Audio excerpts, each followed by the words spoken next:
Graham Mack in the morning. Would you like to speak to Richie? Can you put Richie on the phone, please, Amy? I've got a whisper. Here we go. Hello. Hey, Rich, how are you? We're good, thank you. For the people in Dorset and Hampshire that don't know, tell us what's happened. We've had a baby boy. Yes. And he's called Charlie. And he weighed 9 pounds 3 ounces. And his middle name is Mackenzie. He's Charlie Mackenzie Firth. Oh. Which is a good name. It's a good name. Now, you rang me on Saturday about 3:30 and said, we're on our way to the hospital now. And then he was born at, what, 5:30? 5:30, yeah, Vicky didn't hang around. And you rang me late Saturday night, and you took a deep breath, and you went, I have a son. Oh. It was very emotional. And then the next morning you sent me an email picture of the baby wrapped up like a sausage, like a hot dog, really. There's a red-faced little baby wrapped in a white blanket. Now, Richie, you didn't make it to Festo 5 on Sunday because of that. Yeah. So you didn't get to appear with the Graham Mack Blues Band. I know, yes. So as a special treat, I wrote you a song. Oh, really? Well, I didn't actually write it for you, I wrote it for Charlie. Oh. And I performed it live at Festo 5 in front of about 20,000 people in Poole Park. Okay, yeah. Would you like to hear it? I'd love to hear it, This is a tape from Sunday. Charlie, Charlie, Charlie, I heard all about your birth. Welcome to the world, this is planet Earth. Hope you have a good time, Charlie Firth. Late last night I got a call and I knew it was the one. Richie on the phone sounded like he'd done a 10-mile run. He took a deep breath, he said, Graham, I have a son. Charlie, Charlie, Charlie, I heard all about your birth. Welcome to the world, this is planet Earth. I hope you have a good time, Charlie Firth. This morning got an email, a picture of a baby boy. A red-faced little baby was Richie's little pride and joy. All wrapped up like a 9-pound Savaloy. Charlie, Charlie, Charlie, I heard all about your birth. Welcome to the world, this is planet Earth. I hope you have a good time, little Charlie Firth.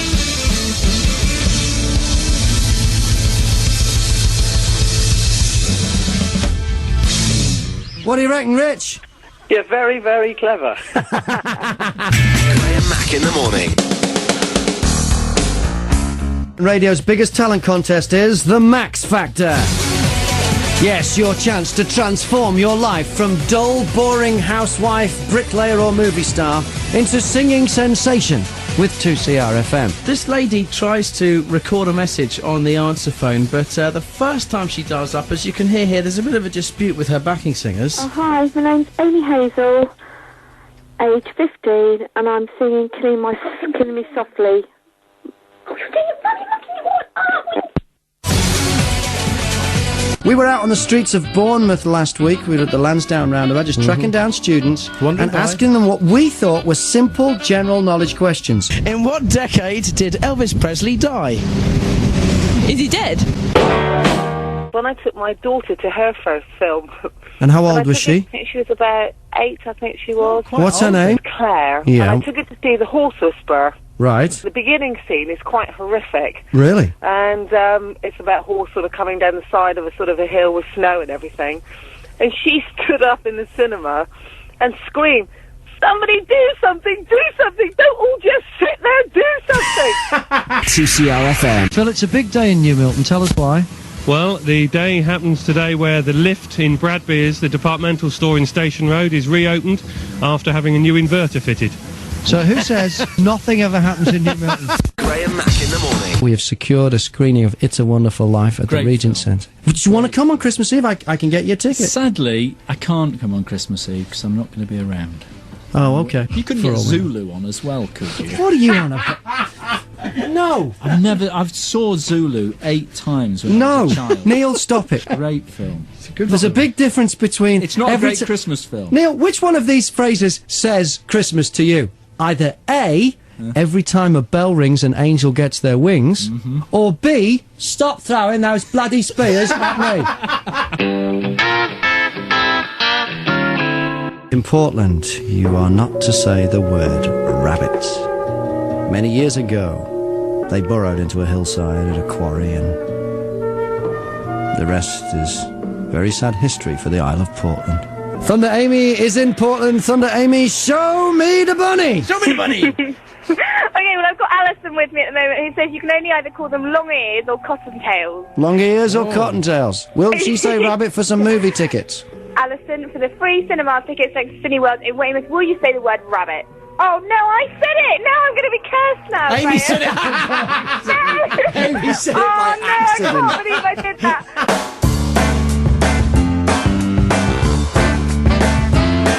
Bonfire night, that very special night when Dad puts on the back garden fireworks display. I don't think you should go through childhood without experiencing a dad display. I don't know. I think maybe it'd be a better idea if you didn't. You got memories of yours? Oh, it's rubbish, you know. You open up the biscuit tin that you've had to put the fireworks in, so you're following the firework code. Can't have them in the They can sell them in cardboard boxes. They can ship them in cardboard boxes. They can store millions of cardboard boxes in the shops, but the minute it gets in your house, it's got to be in a biscuit tin. Otherwise, it's a deadly killer. Prise open the biscuit tin, pull out some triangular-shaped cone thing. Yeah. With a name like Vesuvius or Mount Etna or something. It promises so much and delivers so little. He puts it in the garden, he lights it, you stand back and nothing. Then just before he walks back to it, where it would blow his face off if he actually got close to it, then it goes...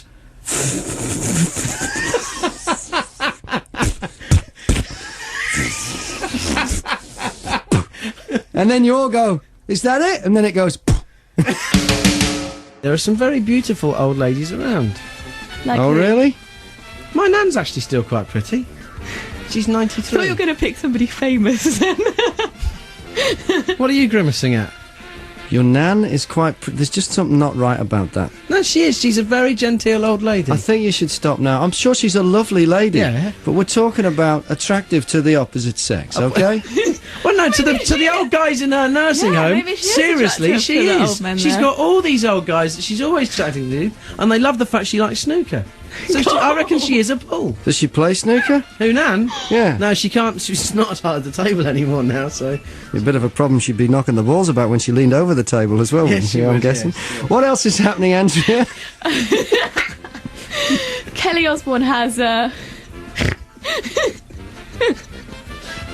I'm sorry, did I say something that put you off? 2CR FM. Good morning, Carol, how are you? Good morning. Okay, now this is the game called Nookie or Not. What you have to do is give us a page number from this Jilly Cooper book that we have in front of us. We'll read from that page, and if there is not Nookie on the page, you win the book. If there's Nookie on the page, I'm afraid you will hear this sound, and you don't win. Now, you can also select who reads from the page. Let's have your page number first, please. We want the very last page, please. Okay, and that last page, the number would be, Richie? Yeah, I've got that one here. 183. 183. And who would you like to read from that page? Well, Graham, it'll have to be you. Okay, can you hand me the page, Richie? This one here? I think you better go now, she said, eyes flaring with hostility. His arms tightened around her. He bent his head to take her mouth fiercely... I'm sorry! You didn't win the book! 102.3. Helen, have you ever been dumped? Well, I have actually. What happened? Tell me about it. It was many years ago. I was 14. It was Yeah. my first boyfriend. And we didn't have mobile phones. We were out. And he asked me to phone him at a certain time from a phone box, which I did. He said, I don't want to go out with you anymore, but is your friend Andrea there?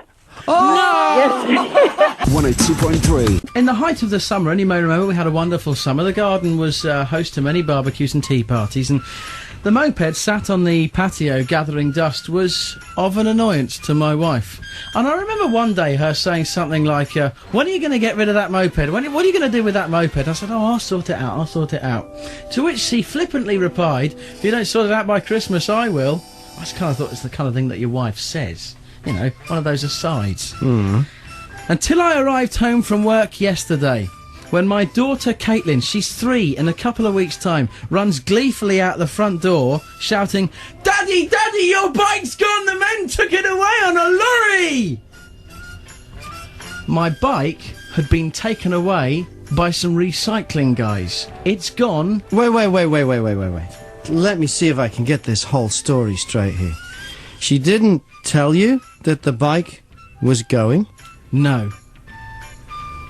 And even when you got home, she didn't say, by the way, the bike's gone?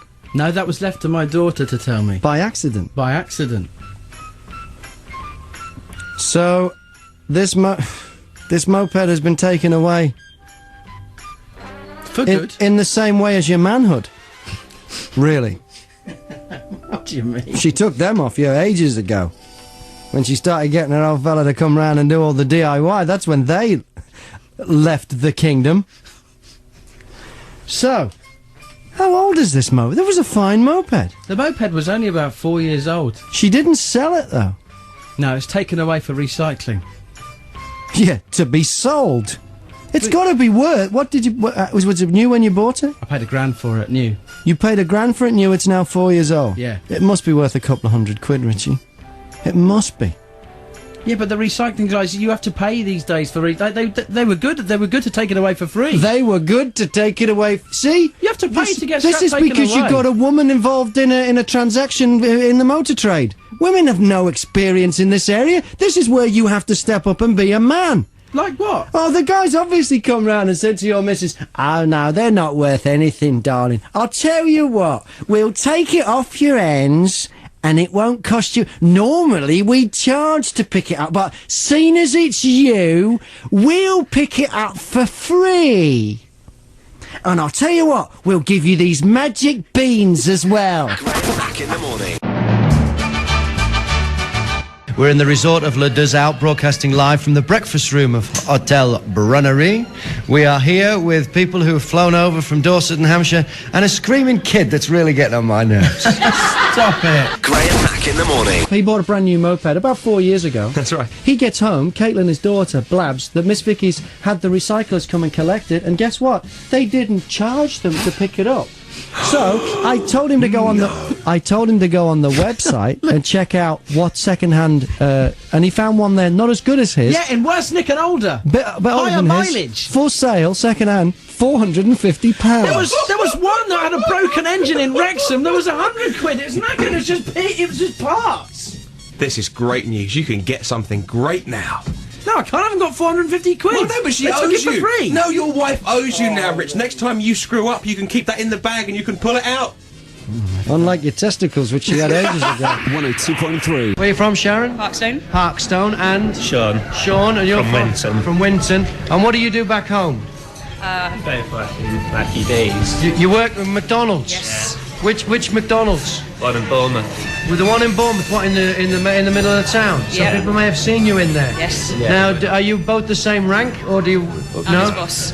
You're his boss? Yeah. And you've come away on holiday with him to Le Deux Alpes? Yep.